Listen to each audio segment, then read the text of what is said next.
In education, there have been two recent events that have irrevocably changed how we teach. The first being easy access to the internet. Hopefully, I don't have to go into any detail on how teachers and students have used the internet productively and destructively. But the second and most recent event is the COVID-19 pandemic.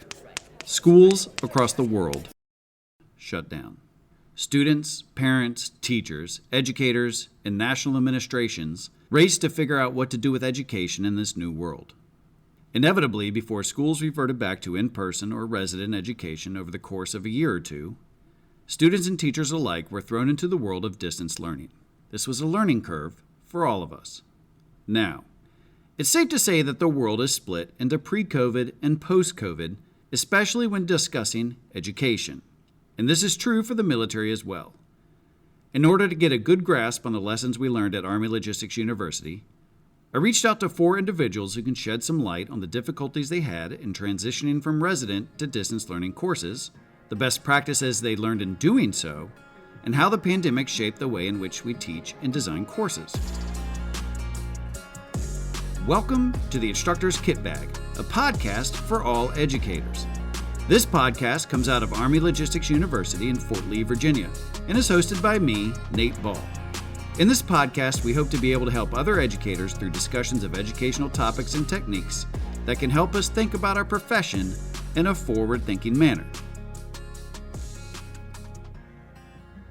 So in speaking how COVID shaped our educational thoughts here at Army Logistics University, the 4 educators I called upon were Chief Warrant Officer 5 Kurt Steinecke, the Director of Quartermaster Warrant Officer Training at the Technical Leaders College, Sergeant First Class Hayeswood, the Senior Small Group Leader at Logistics Non-Commissioned Officers Academy, Captain Roseland, CCTD Small Group Leader at the Logistics Leaders College, and Ms. Dominique Chatters, Director of the Enterprise Management Program at the College of Applied Logistics and Operational Sciences. Because I had a lot of questions to discuss with all of them, and because we all got excited while chatting about education, we'll be breaking up the episodes into 3 parts. In this first part, we will discuss the challenges of going from resident to distance learning classes, the issues of possibly losing rapport with students, and how assessments changed. So that being said, I sat down with Chief Warrant Officer 5 Steinecke, Sergeant First Class Hayeswood, Captain Roseland, and Ms. Dominique Chatters, and asked them this question. What were the biggest challenges you faced going from resident classes to a distance learning environment? Mr. Steinecke, what was your experience with switching over from a resident classroom to a virtual classroom? Well, I think first was getting the instructors on board with, what platforms we're going to use. So, once we got Teams up and running, then we kind of had the platform. Now it's, what material can we put out there over that? Is it, make sure it's classified, unclassified. Getting the students familiar with the use of MS Teams, because nobody, for the moment, and I'm kind of paraphrasing there, but literally nobody had any experience with MS Teams prior to that. So we were trying to figure out, as we were getting classes in, what works, what can we do. You do have to change your teaching style for some things. As an instructor, it's easier to read the classroom when you're face to face. Even with the use of cameras and different things like that, it's still kind of a challenge because you don't have maybe that connection with the students when you're looking at them through a video camera versus when they're sitting in front of you, as far as you got to make sure, do they understand where I'm at? Are they coming along? The students had to kind of realize that, hey, my classroom, virtual learning allows me to sit in the living room. And, on a distance learning class, the dog barking in the background and running through every 5 minutes, maybe I do need to go in the bedroom and shut the door, kids hollering because they were on lockdown too from school, so they weren't going to school at the time. And so kind of working through that and getting everybody comfortable.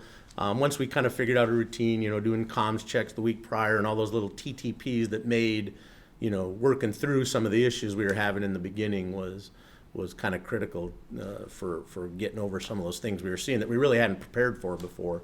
Testing was another one. Hey, how do we do these exams when I'm not in the classroom with them? Is there, and what can we do when we're bringing them here? We're putting them all in a hotel. Well, now you've got a hotel full of students sucking up the bandwidth. And so now how do we overcome that? Do we, and so different things like that were kind of interesting, things we probably hadn't really thought of before until we moved to that virtual environment. Sergeant First Class Hayeswood. So some of the challenges included basically a knowledge gap, not just between students, but also us as instructors as well.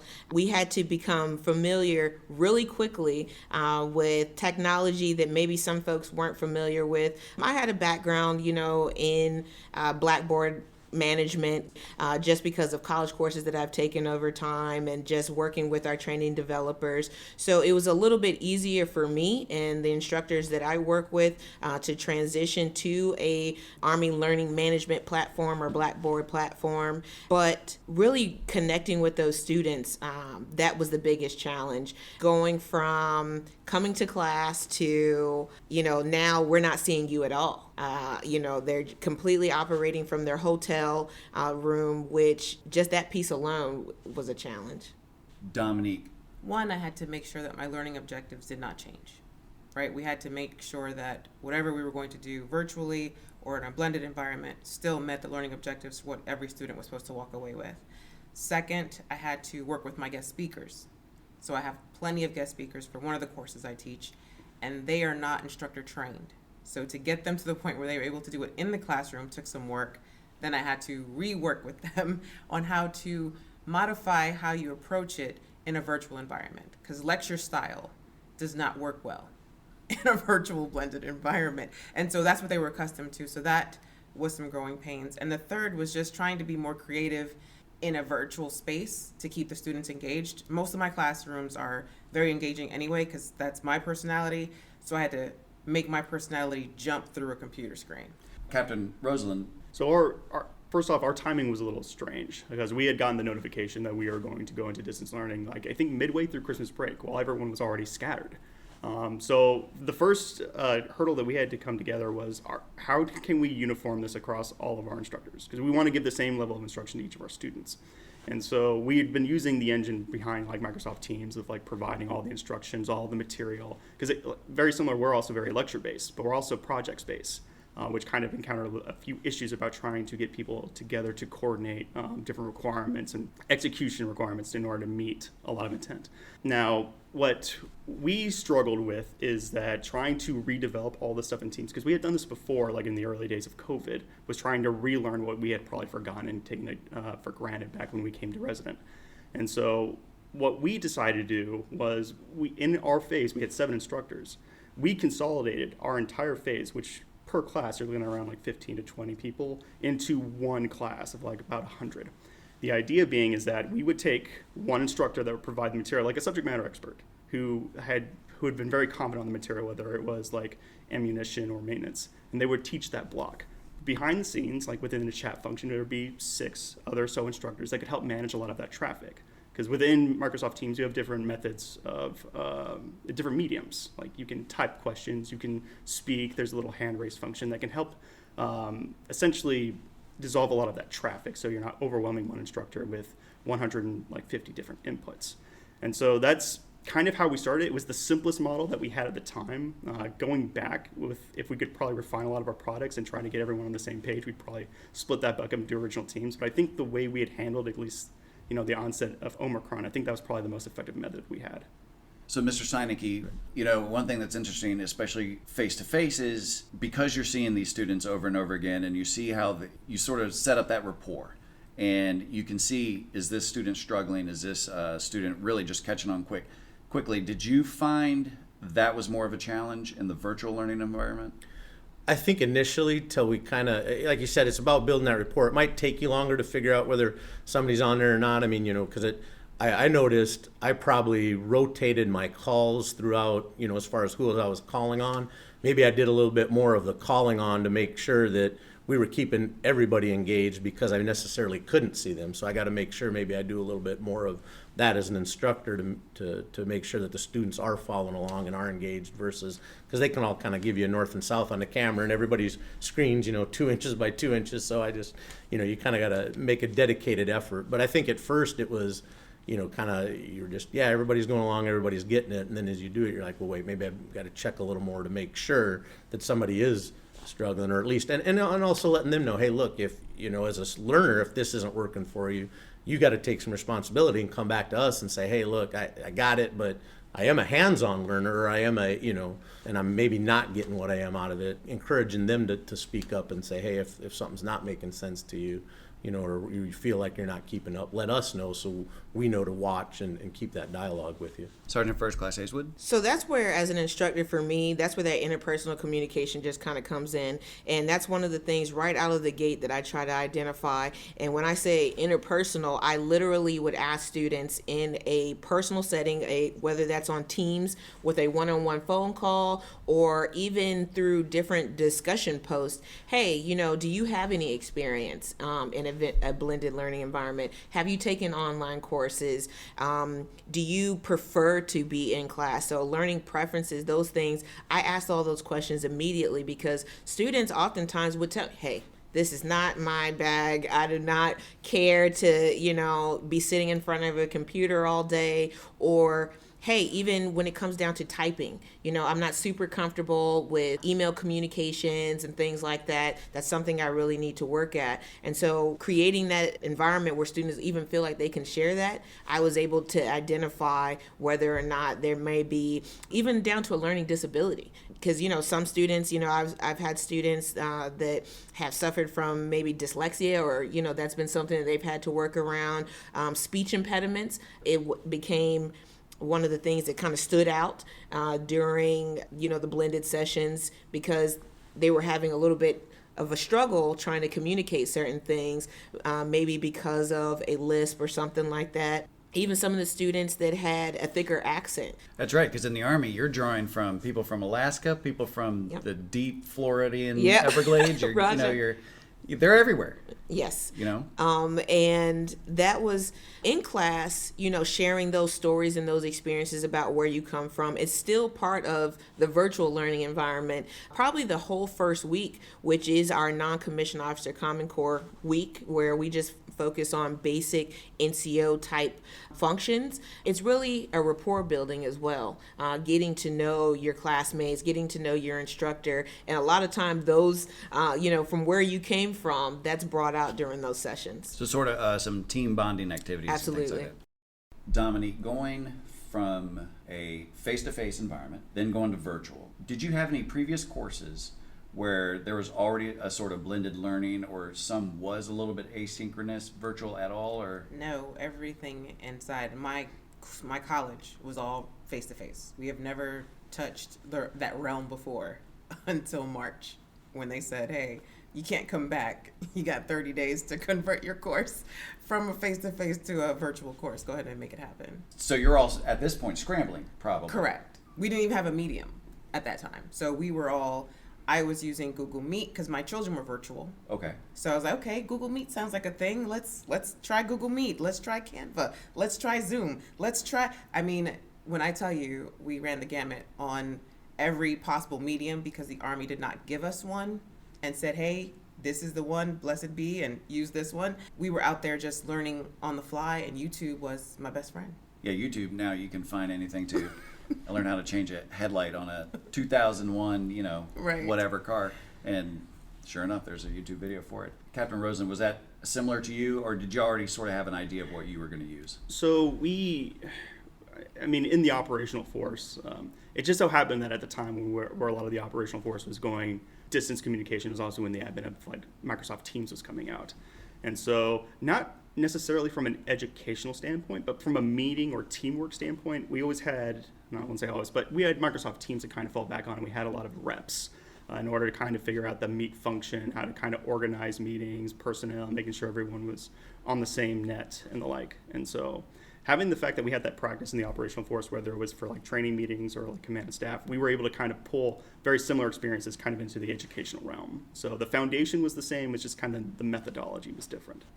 For the final question of this episode, I wanted to ask the team how they felt switching to distance learning may have affected pass rates among students, or how they had to change the way they administered assessments.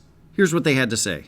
Mr. Steinecke, did you see any difference in either passing rates or quality of work between face-to-face and virtual learning?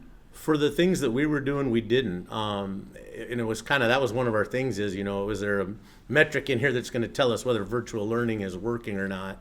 But for the most part, just our students were all familiar with somewhat the material because, the majority of the warrant officers' educational comes from the operational domain. So by the time they come here, they're pretty nothing was really, I don't want to say new necessarily, but they've already got a pretty well-rounded experience. So I think it was easier to keep them engaged. We weren't, reinventing the wheel and starting from zero with each course. So they were familiar with the topics enough that I think that kind of kept it up. And then the way our material tests, we didn't have a lot of hands-on testing already, so it was kind of easy to do that. But there are some things, for like the parachute riggers, we did have to make sure that, with the safety and everything involved there, that, we are watching those rates. Hey, are they getting it? But as far as seeing any hard data that, hey, we had more failures, no, everything was still consistent with what you saw prior to COVID. Sergeant First Class Hazewood, how did your assessments change because of going to a virtual learning environment? Okay, so for us as non-commissioned officers, basically we assess students, we call it like a holistic approach, right? So there are competencies and attributes that we gauge every single day by actually observing a student and how they interact or collaborate with their peers in the classroom. So that was removed when we went to a blended environment because we couldn't actually see our students. So whereas I can be in class and say, okay, I see them having a small working group or maybe helping their classmates set up their uniforms. Well, they couldn't set up their classmates' uniforms. So that piece, that actual visual observation changed. So it was really reliant on their communication skills when it came to being away from their battle buddies, right? So how well could a student articulate themselves in a virtual setting to get their point across was probably the biggest change in assessment. And then if you include even our tests before were handwritten, they filled those out. We did even with a Scantron, if you believe it or not, that's how we were actually grading it. But once we switched to blackboard.com, students were taking their tests completely and solely online without a proctor. So that piece of the assessment, though easier for me as an instructor, because, hey, the system calculates the answers for you and spits out a score and it's done.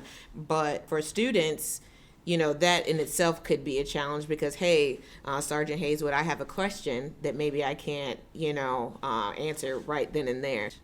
Dominique.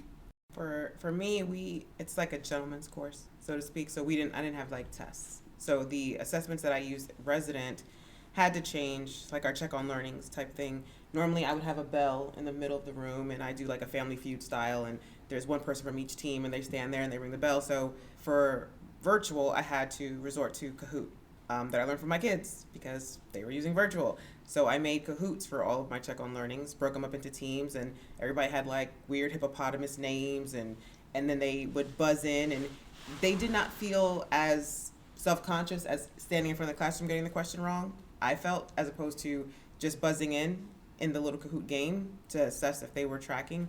As far as group assignments or group projects, I did break them up into smaller teams on MS Teams, and I would pop in and watch the meetings and be there to answer questions. They would tag me or pull me into the meeting if they had any other questions. So I found that easier to do than when I break them up inside the classroom, a team over here, a team over here, a team over there. They're kind of like still engaging with each other when they're supposed to be focusing on their own team. So I found that part of MS Teams beneficial, that you could really just focus on your group. And then I could focus on that particular group and just go into each room as needed. Versus in here, I'm round robining it, making sure you're not taking anything from this team and we're whiteboarding. So, I did find some advantages to the group assignments and group assessments in teams versus resident. So if I were to kind of break up assessments, we have our check on reading to make sure that they do the pre-reading ready for the course. We've got the check on learning at the end to make sure that they've understood what we've taught them, to kind of make sure that we've met our criteria, and then tests. I think when it came to check on reading, kind of echo what you said. Yes, we had an easier time because we had a greater system to kind of enforce that policy. We were able to kind of pull like from the list of people that are hanging on the meeting, like, hey, based on the pre-reading assignment, can you at least explain or identify like this concept? And then we were able to, okay, well, I think we've got a pulse of understanding with this concept to at least generation as we go through. Or if not, okay, we'll pause it for about 40 minutes and we'll come back and then we'll start the lesson just to make sure. So it was easier to kind of enforce that policy.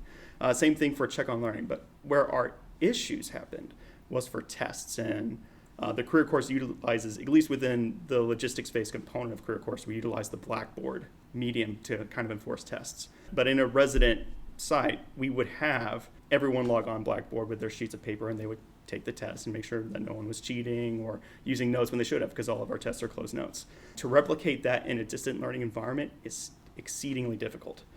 You're kind of, again, treating it as a gentleman's course to make sure that people aren't cheating. But at the same time, if you are, like, say, 30 miles away from the school and nobody's watching over your shoulder and you're, like, nervous about a test, it's very easy to just pull up other material and just put in the correct answer.